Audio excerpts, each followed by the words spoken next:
So I played 3 indie games. There are games out there that are gems and undiscovered, so I decided to make this one. There might be a series of videos where I play indie games in the future.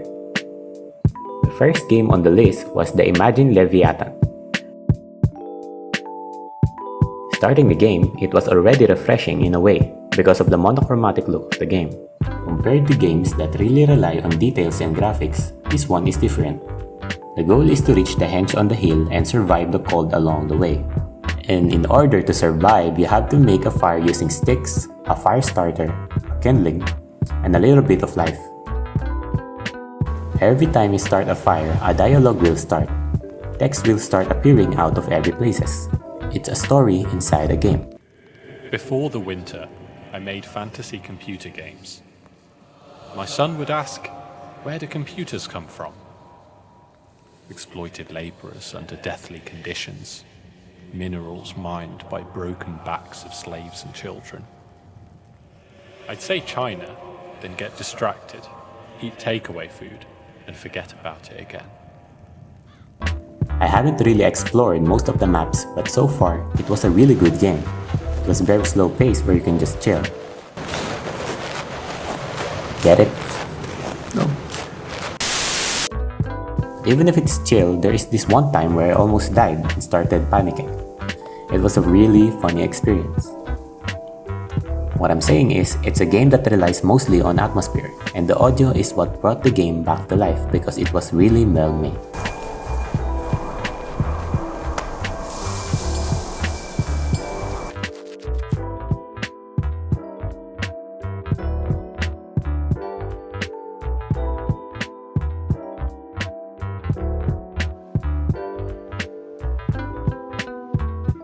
Next up was a lot more different than the first one.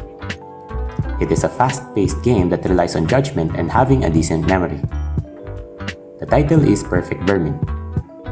Short description, the game was about destroying stuff that are out of place, which are called vermins. When I started the game, I just started smashing every single piece of furniture I see.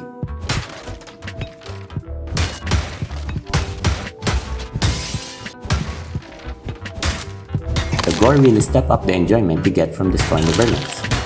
A game like this can get really repetitive and boring, but they solved it by adding different twists in the level, which I really enjoyed.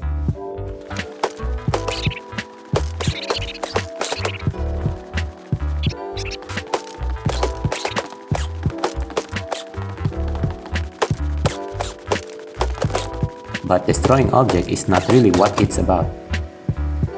It is about the story of the game. I think there's a deeper meaning in the game than just recklessly destroying vermin. I think it can be seen like the player who destroys the vermin is a doctor who cures diseases of other people. But after doing it for a long time, he's the one who got the disease. The ending scene really changed my perspective in the game, which led me wondering how many games have I played that I missed what they really mean because I'm enjoying playing it. I think it is really cool because there are vermins in the game or objects in the game that doesn't really look out of place for me, but it was. And that says that there are differences on how people perceive something that is out of place. So if you're up for smashing things and a good story, I suggest playing this game because it is really satisfying to play. The last one. I don't really know how to start this one. I can say the game was really an experience. The title was You Are Weak. To be honest, I don't know what this game is about because it was purely random. I started the game in real confusion because of the intro.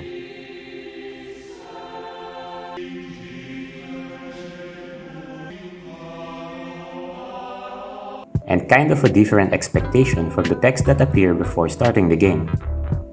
So at the beginning, I was like, this seems pretty normal.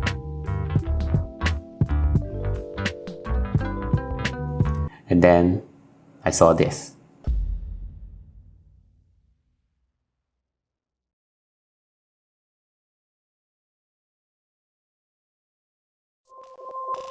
And this happened. Avatar to explore this country. Please enter character creation mode. And I saw this.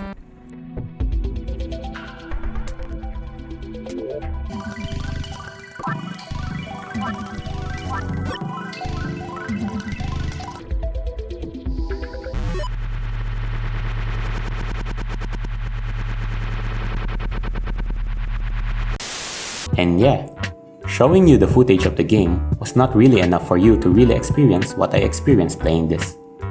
I kept on questioning myself why I'm still pushing through even if this game is really weirding me out, like a lot. There are many things that are out of place in this game, but I think it adds up to the feeling of the game, so I'm not complaining. I really can't find myself saying that the game was good, but I really can't say the opposite too. It makes you feel things you shouldn't feel when playing a game, and if it's the goal of the game, then it did work. I wanted to finish the game, but I keep on getting stuck on the same spot at one part of the game, which felt really bad because it has a potential. I really recommend playing this one just to make you feel things I felt when I'm playing it. So there are the 3 indie games I played this past month. But if you really like what I said about these games, consider checking them out.